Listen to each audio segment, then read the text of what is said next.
Siz bana söyleyin görebildiğiniz zaman. Henüz açılmadı ama. Bende geldi. Tamam. Söyleyin. Tamam, geldi. Tamam. Ben buradan sonrasında artık stream'i full ekran yapacağım. Bir patlamazsak. Nasıl şu an? Görünüyor mu? Evet, şu an iyi gayet. Siyah ekran sanırım görünüyor. Bir de kovanın büyük. Slide sıkıntı değil o çok. Problem değil ya. Tamam. Hello everyone, and I'm Urkan. And this is the fifth of our stream, and fifth of our stream, sorry. And this today talk will be about bringing reinforcement learning agents that trained in simulation to real life efficiently. This has a lot of benefits. One of the reasons in this area because of the cost of the training in the real world data, like collecting robot data or aerospace, drone, etc. data is very costly. In example, for a drone, you can't fly a drone more than a limited time because drones have limited battery, and it's very hard to collect efficient data for reinforcement learning or imitation learning, which I will also talk about today. And this week presentation will be a different, more on the use cases and algorithm choices. And there are a lot of things to cover in this slide. Unfortunately, I can't show the GIFs. There were animated GIFs because I couldn't make them work in the online version of PowerPoint. So I will share for them if you want to look more. And other thing, if you have questions, you just write on chat, or if you're on Discord, just ask. And yeah, let's start. And it will be recorded for if any newcomers to the stream, we can also see it later. And today's, yeah. By the way, this slide is from another slide that I presented, so there might be some other things, just ignore them. I will more briefly talk about what's important on the slide. And for one of the first things we will talk about is about robotic manipulation and policy adaptation. And let's start with that. Then we will talk about simulation to real methods and GANs, imitation learning methods, and other resources that might be useful. And yes, the name of this first part is the vision-based robotic manipulation. What does this mean? And I will talk about it a little bit. And the problem is, if you have a system that's trained, how do you approach that system to adapt other? You have a grasping system that works like on maybe some environment, some lighting conditions, some robotic arm specifically. But what happens if you make your arm a little longer, robotic arm? And what happens if you change lighting? What happens if you move environment surface like a checkerboard surface or another anything that you can think? What happens if you have objects that you didn't train for? How to do your policy adapt to these? There are a lot of approaches for this, but in this paper or this research, this is taken from a research work in the Google Brain, and they basically adapt their data sets, and with a little new data from the coming new policy, unadapted policy, they combine those data with old data. So there's a little method I will talk about. With that, you can basically collect data from real robot or any robot from simulation robot from 1 hour, and your policy will be trained for hours or weeks. You will basically combine good policy with unadapted policy data, and your policy will be like good policy after some little training. And the main reasons for this, you can't train on all conditions. even if you have a real robot data collected, some of the research centers can collect real world robot data. But even then, if they can't collect all the conditions or all the objects that they didn't see, also you can't.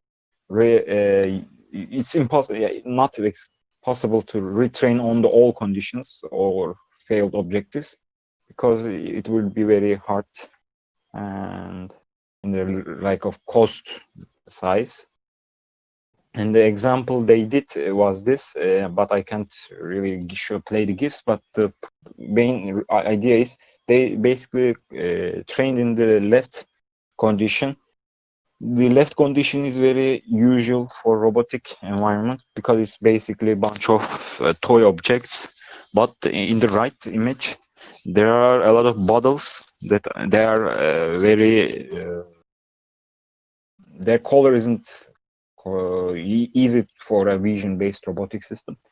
So if you just put your policy to grasp those bottles, water bottles in the right, your policy will fail very hard, and it will basically not even grasp one object. Because the right is a very hard problem, and you can also change maybe your flat surface to some other surface, change your light conditions. The left policy will also fail on those conditions as well. And the transparent weather bottle is a hard task for robotic. And how to start adapt in this work, while we were, of course, we are going to talk about the real life problems. In this work, they didn't actually just use the simulation for it. They also collected some real world data, and they had like a very big data set, and they say 600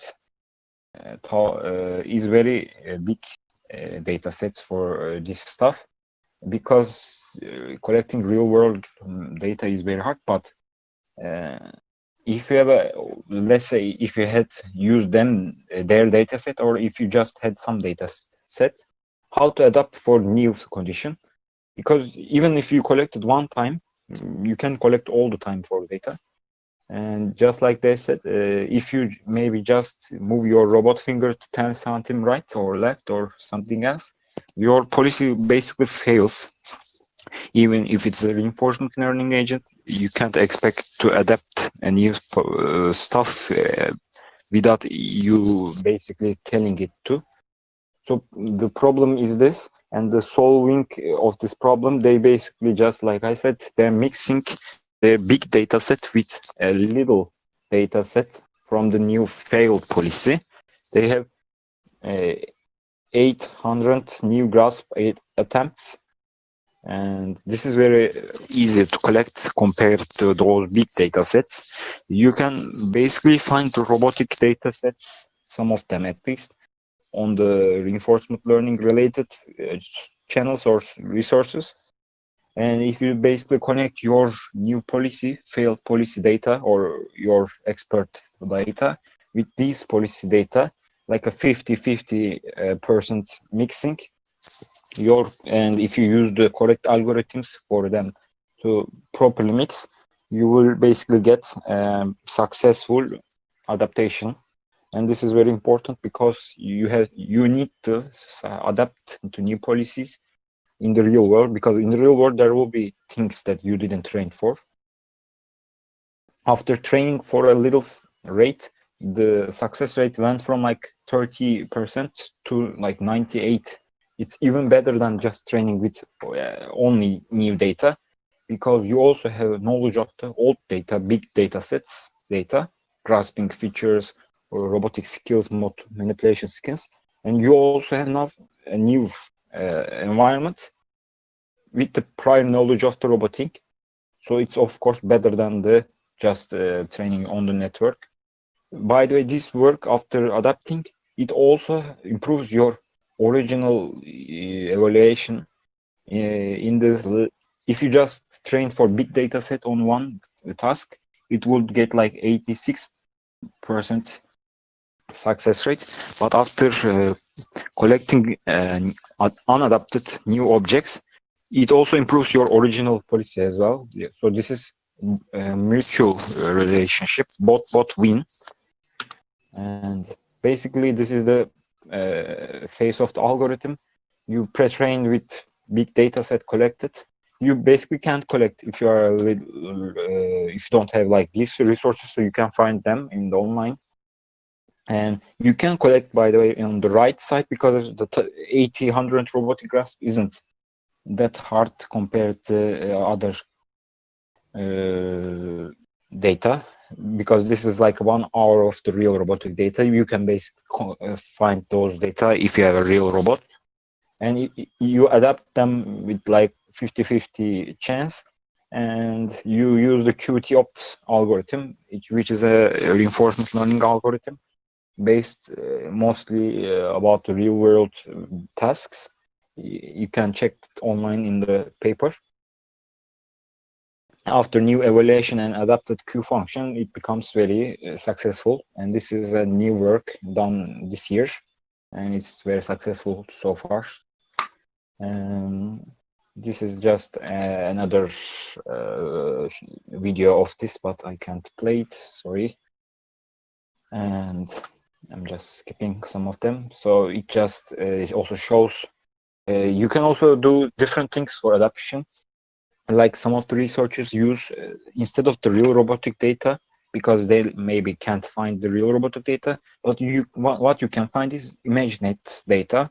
ImageNet is, if you don't know, object detection algorithm or data set that contains like a network, contains millions of objects, object detection network. It's much more than the robot data, millions more, but the problem is it contains a lot of unrelated things as well, and it's just created for object detection, not for robotic. So some researchers tried to if you put your ImageNet weights for object detection, obviously since these robotic systems use the camera, and they will have a feature extraction part. So they want to do like, what if we change our convolutional networks weights with pre-trained ImageNet? While it kind of works on some little similar conditions to objects in the dataset, it fails spectacularly in hard tasks like harsh lighting. It's 2%, while the new policy that I talked will get a successful rate, at least 33. And just using ImageNet isn't like much important for this, because it doesn't work. Because these data are very specific data, and even though you have millions of data, you probably won't find anything like this. And also they freeze the weights of the convolutional sites. So they said, we have already have a ImageNet trained, so don't train for more. But if you train for more with ImageNet data, you will get better than just 2%. So if you can't find a robotic data set, this is also another approach that you should also think. Because robotic task is also visualization and motor skills, you shouldn't freeze your image weights in your convolutional layers. That's a very bad thing to do. And just like I said, even if you do ImageNet plus, also continue to train ImageNet with your new data, you will get at least 50%. And this, one of the important things I also said, is task agnostic dataset is key. Yes, you can with millions of objects, but the problem is it's not related to your task. So if you have a task related, like grasping dataset, it will be much better. And if you have questions, I can also ask. You can also ask. And also, one of the things is learning from scratch isn't ideal. This is what I'm talking about in the first slide. You can't just expect to train for harsh lighting, because you had to collect a lot of data, and you can't collect all data for all the tasks. So creating each or agent for each like condition isn't good. You have to basically it's impossible. You have to create adaptation some kind of to make those work, because without adaptation you can't succeed in on other skills. Learning from like supervised learning isn't ideal either. I also talked about this ImageNet example. If you are very desperate and want to use ImageNet, it's okay, but be aware, don't freeze the network weights. And there's another also work done in this paper. It's very important. Is adaptation of multiple conditions. Yes, I showed you first adaptation of one skill, and after learning the pre-trained model. But what happens if you want to adapt one more with the current network? It also works and doesn't decrease your network weights a lot, because it's very hard. Because let's imagine a reinforcement learning agent. You basically train, and it's hard to train a reinforcement learning agent compared to like supervised learning. And if you had more data in the supervised learning way, you will basically get better with your new data, because in a CNN you get more data, it's much better. But in reinforcement learning, if you put more data in on related thing, your agent, even your successful agent, could go fail after some unrelated data, seeing unrelated data. It's very fragile in terms of that. But if you have a real good adaptation technique like this paper, your agent won't go fail, and it will also learn new skills. Obviously, just learning that skill would bring you more success than adapting new policies after another. Because yes, it is successful to adapt, but if you just train one policy in mind, it will be much more skillful. But just like I said in the first time, in the real world, you don't have like one objective, because harsh lighting might be a thing, transparent models, unseen objects in real production system.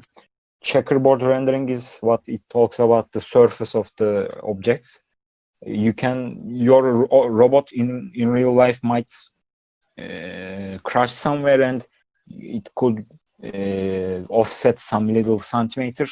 Basically, your robot should be ready for everything as possible. So yes, if you just had one task in one very specific demo task, it would be much better to use one policy, one task only in the mind. But in the real world, it's not like that. So if you want to be successful in the real world reinforcement learning, you basically must think about some kind of adaptation. And this is the continual fine-tuning, the thing I talked about. Yes, they also get better with you basically continue to learn harsh lighting conditions, transparent models, and all the other gripper options. And while your agent isn't successful just for training them only, it's still very successful and can do the tasks.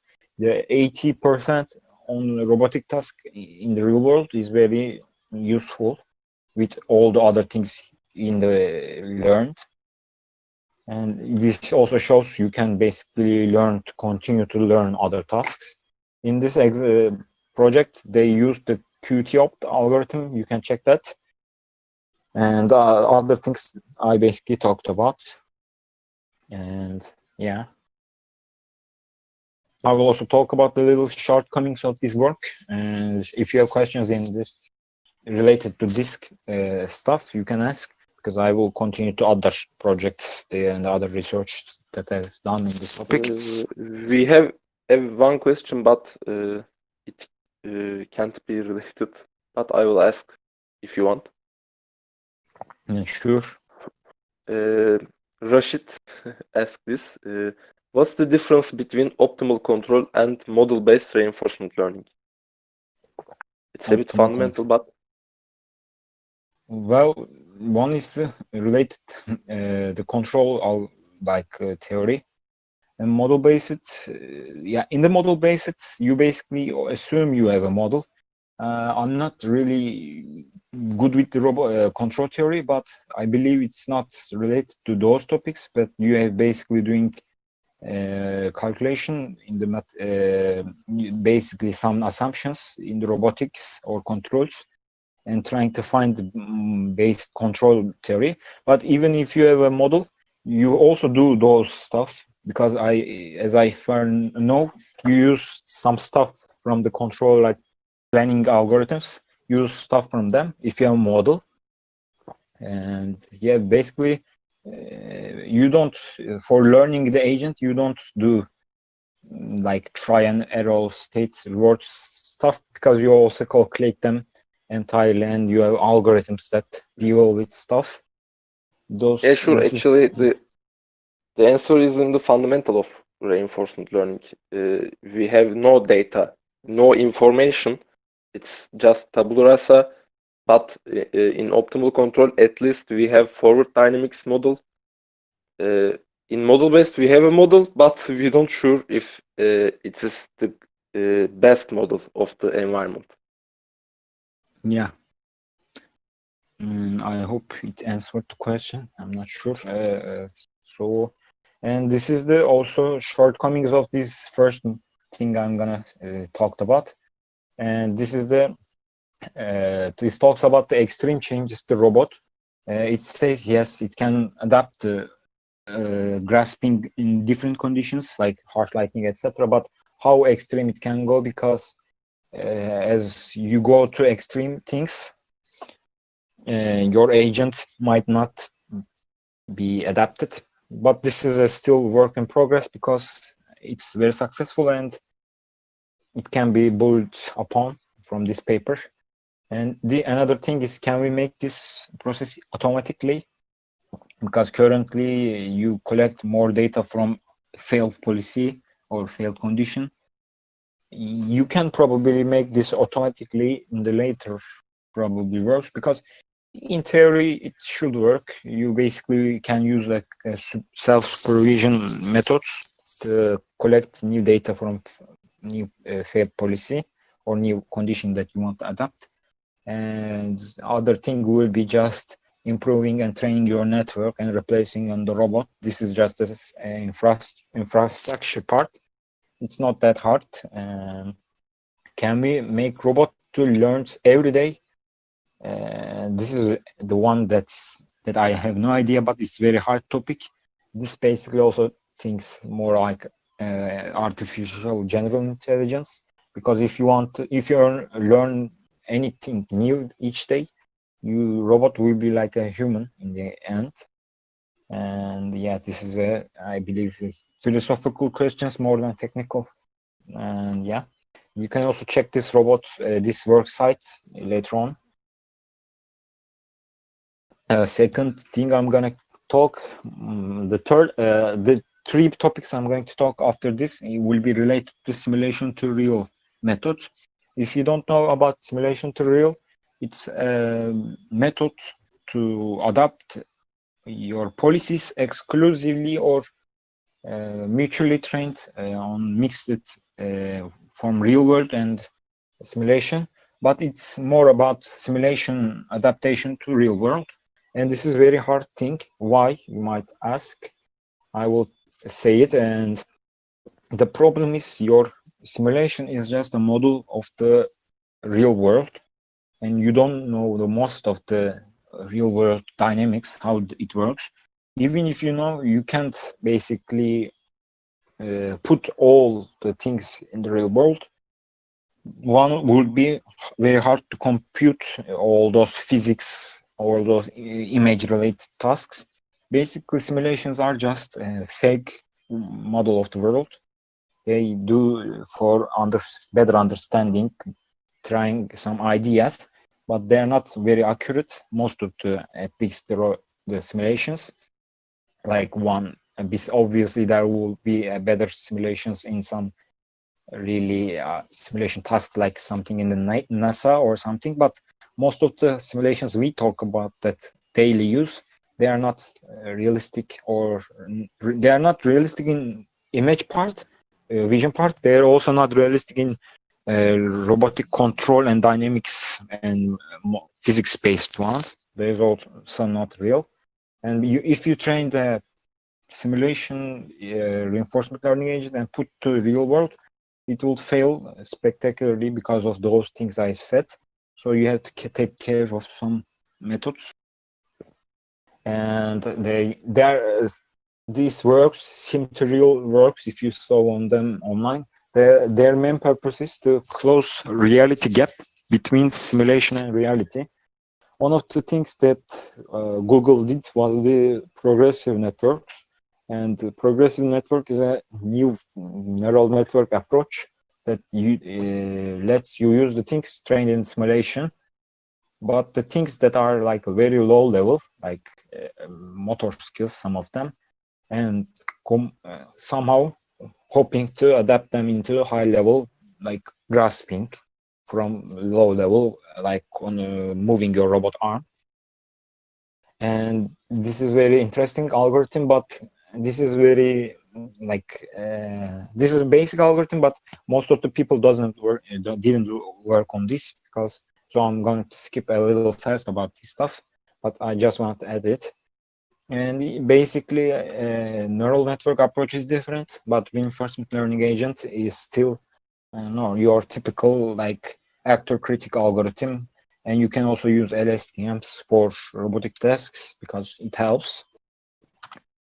And transfer learning, they basically want to improve the transfer learning success rate. And this network, new neural network approach is very complicated, and it's not your typical neural network approach.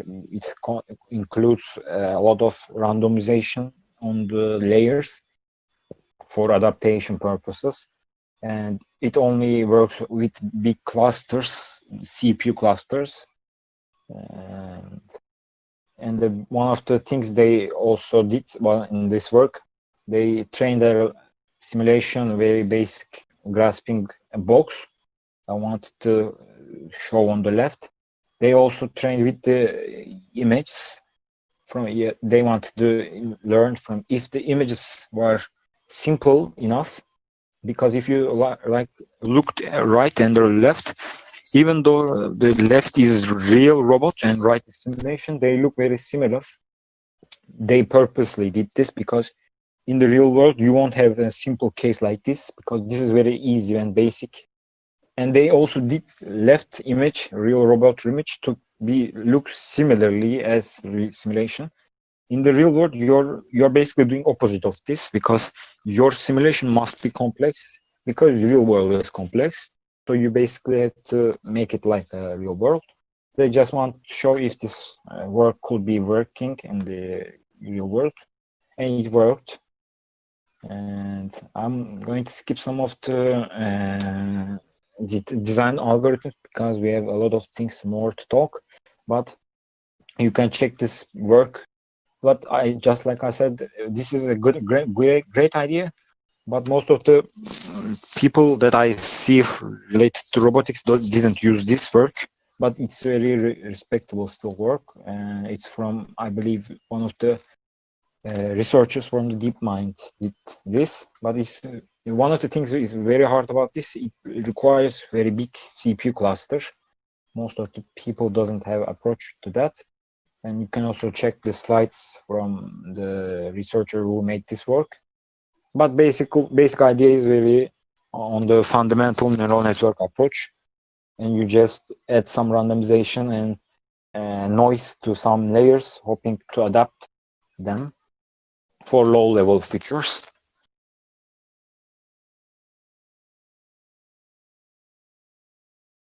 I'm just skipping some of the slides because it shows just the results and the neural network approach. And you can also show I believe this video could be played if it can. I will show. This is also basic, very basic environment they showed, and it works with real world robots, KUKA arm or something like that. But just like I said, this is not a work that's mostly used.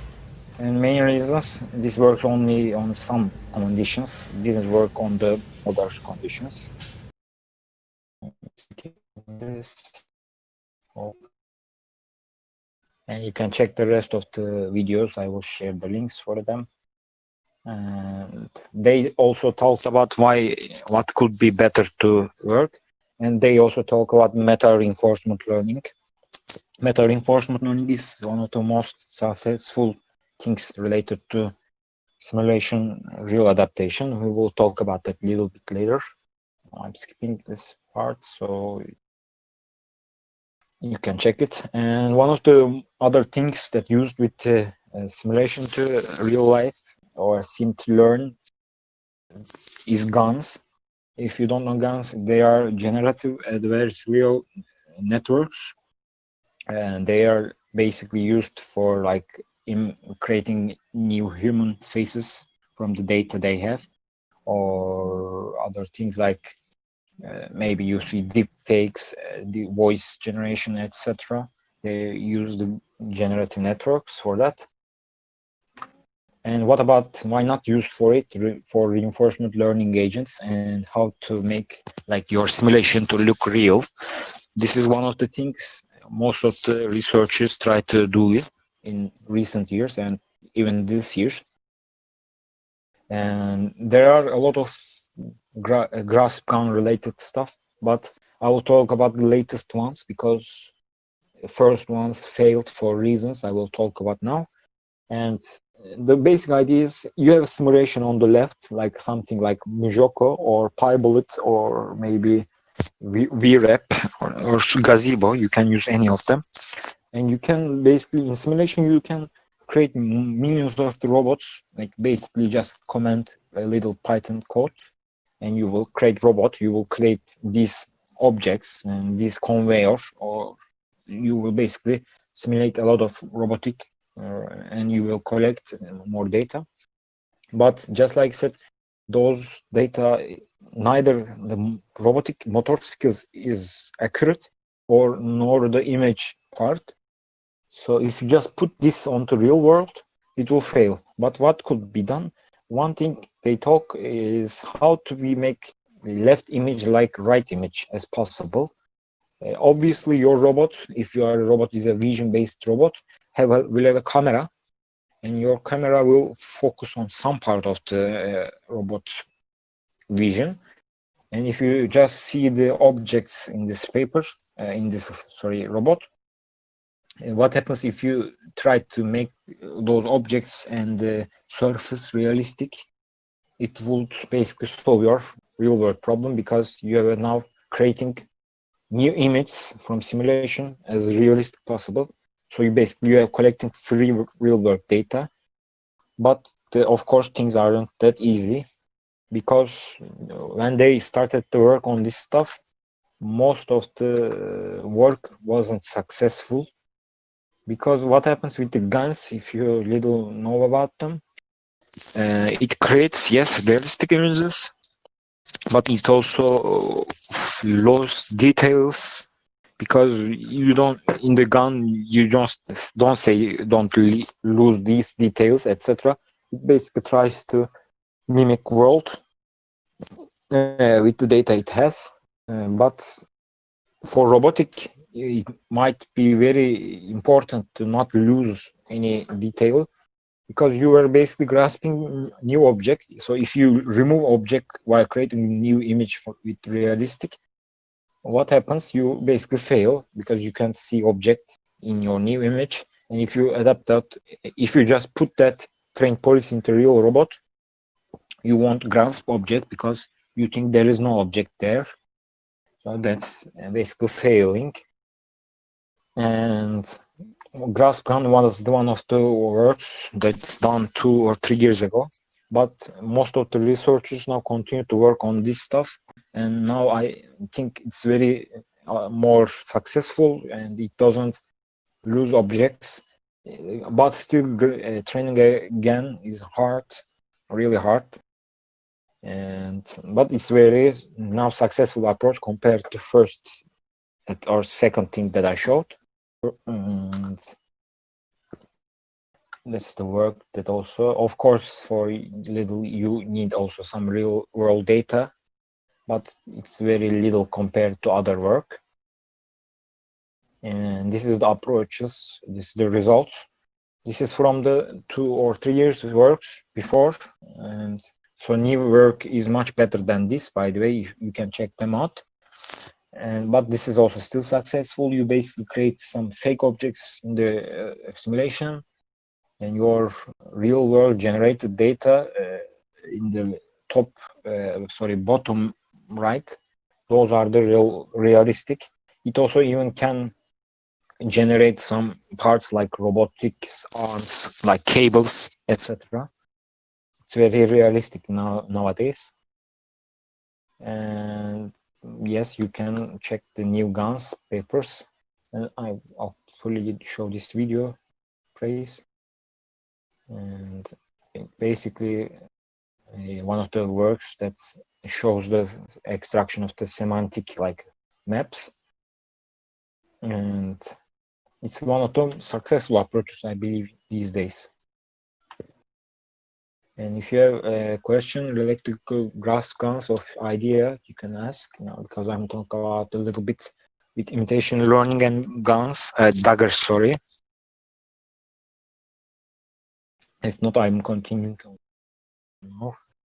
And if you know about imitation learning, is a supervised learning method compared to like reinforcement learning. It's not very similar, but it is used in similar topics.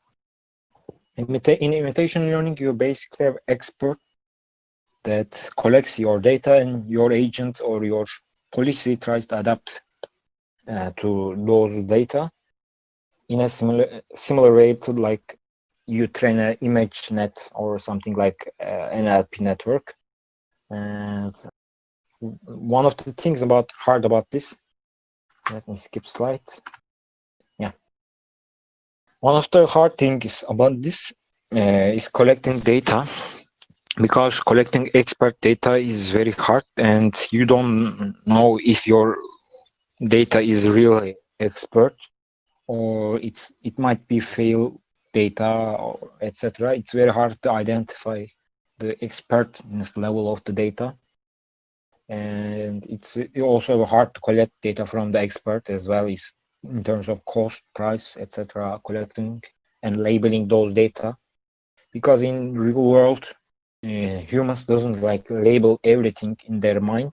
You basically have a conscience and you do things, but you don't say, now I'm going to turn right some degree or something like that. So it's not realistic to collect data in this way. One of the works did this and basically solved for this problem. They basically separated their models in two systems, control model and visual model. And vision model is basically just a binary segmentation masks that if you have like a YouTube video or see any like movie effects, they basically remove the green screen, and they just wanted to do this, and they basically fake the plate of the robotic system. And controller model is the physical, like how to move your motors and joints to grasp objects or something like a real life physics related. They basically remove two parts to not influence each other, so they are separate. And this was one of the things they did. They basically collected expert policy from gazebo simulation with controller model, but they didn't do anything for vision related because they separated them. And this is the thing they did. They basically set up a simulation and wanted to collect little marbles in the world, little balls, and they just adapted to real world, and it was 90% success rate. Why this is good? It's very good, I believe, but the problem is, just like I said, collecting real world data is hard, and it doesn't like generalize to other situations. So if you have a little task that will be like specific task, this approach could work. Collecting data from a simulation that you basically as a human or your code, like hard code, do some grasping simulation. But just like said, this is not adaptable. None of this imitation learning work I see isn't adaptable to anything. So imitation learning still doesn't like work, even worse than reinforcement learning, I believe. But there are new things that tries to help with that. But it's still very successful. If you have a little task, then you want to just basically work about that. Also, there are works related to robotic and drones. And if you have a drone, you can basically put 3 camera, right, left, and top camera, and collect data like from that robot. Also, one of the works that I saw was related to somebody basically put a 3 camera to his head. This was a very funny work. Basically 3 GoPros in his head. If I believe there's a video of that, but I don't know if I can show you now. But after the presentation, I will show this video. They basically walked on the forest for some degree, and it was collecting data from the real world. And this is the expert policy. Expert policy might be probably it's going to be a script of your code that tries to collect this data. It's not hard to make this on the simulation. Basically, you will just do one time and it's done. It's like an animation. If you created any animation for any video game, it's basically the same thing. But just like said, it's not realistic to collect data this way. Maybe if you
Şu an göremiyoruz diyor ama.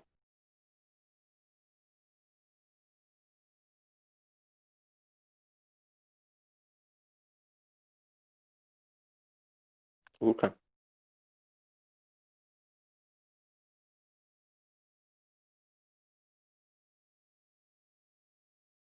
Urkan.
All right, everyone, let's get started.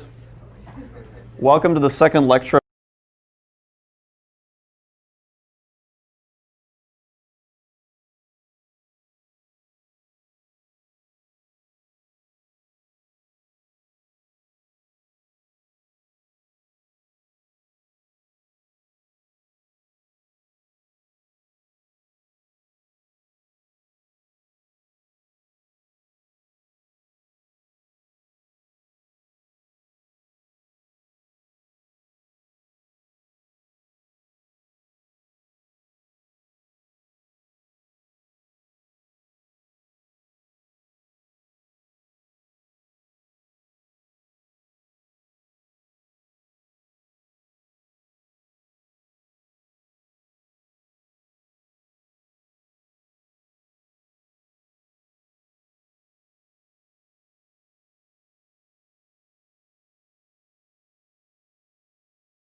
Voice now.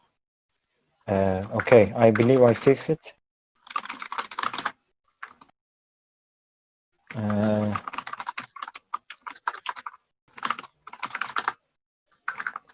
Can you hear the voice?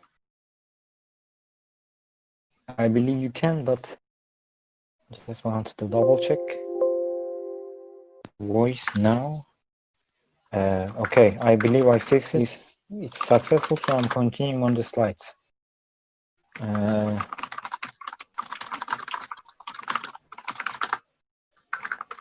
Can you hear the voice? I believe you can, but just okay, I'm continuing on the last slides. Voice so now. That we can talk about okay, it. I believe I fixed it. And this is the successful so dynamic randomization and the video.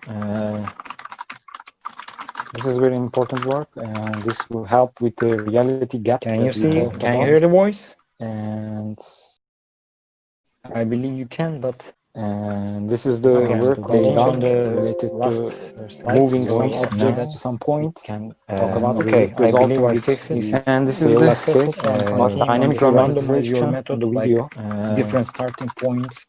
You can also do this on simulation. Also, this will help with the reality gap. Can you hear the voice? And if you hear in the simulation, they basically combine a lot of this is the work they done related to different moving voice, narration, some points, etc. Okay, I believe I fixed it. And this is the case, dynamic randomization method, the video, different starting point world, and this is very important work. I believe you should check the dynamic randomization and domain randomization if you want to work. Domain randomization is more about computer vision related stuff, but it works since our robots have vision-based systems.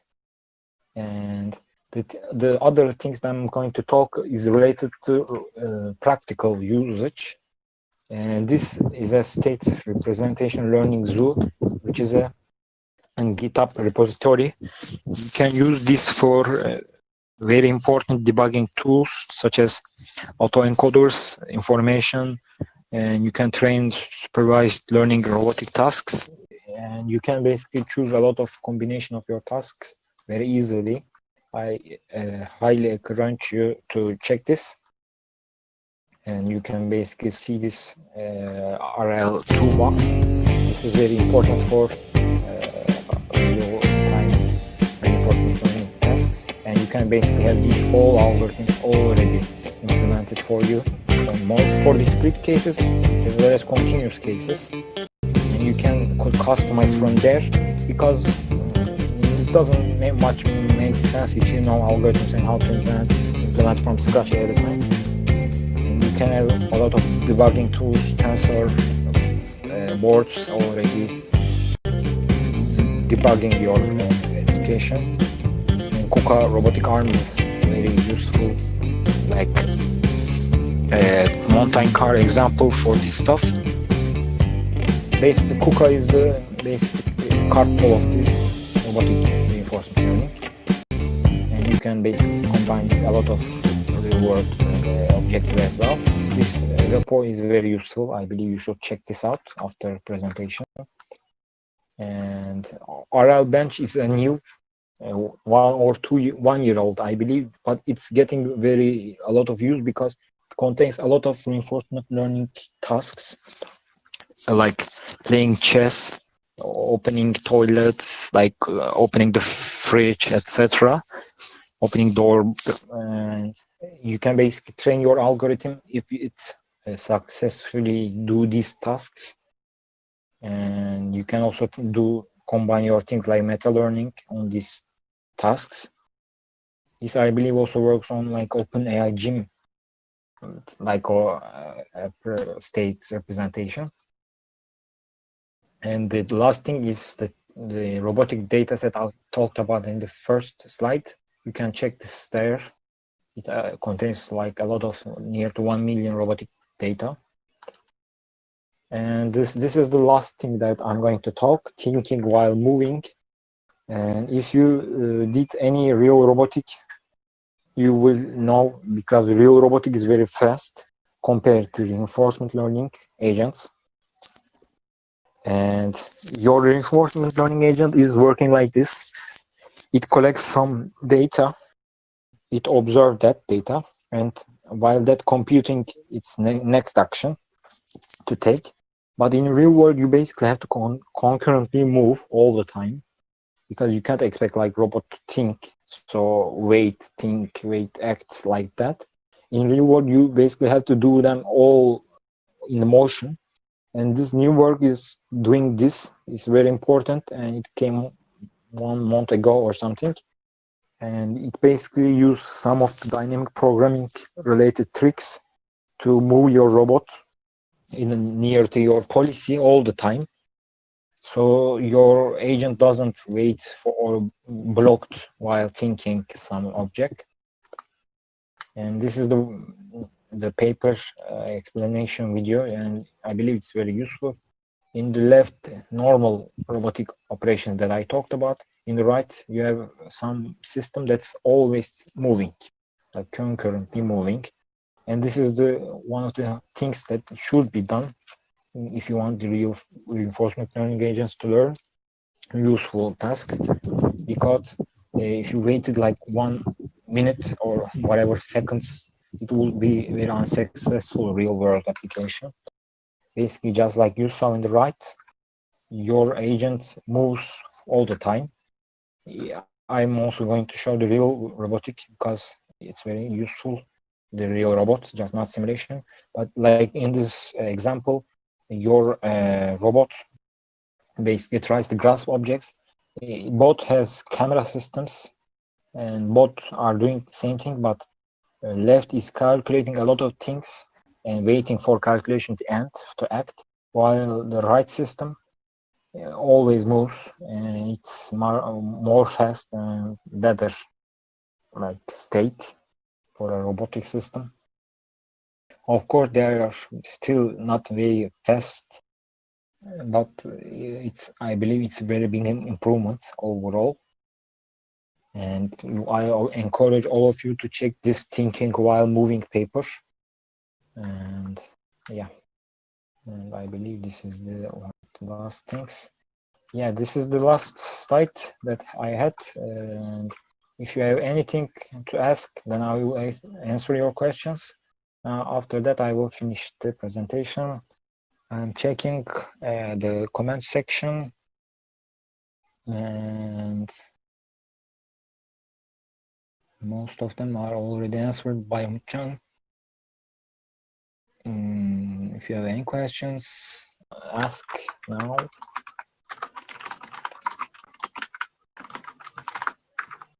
And if you want to talk about robotics and with the reinforcement learning, I'm also giving my email in the end of the slide.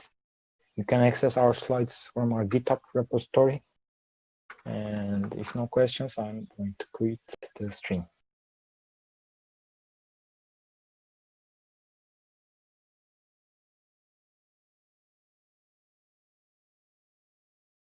I believe there's none. So yeah.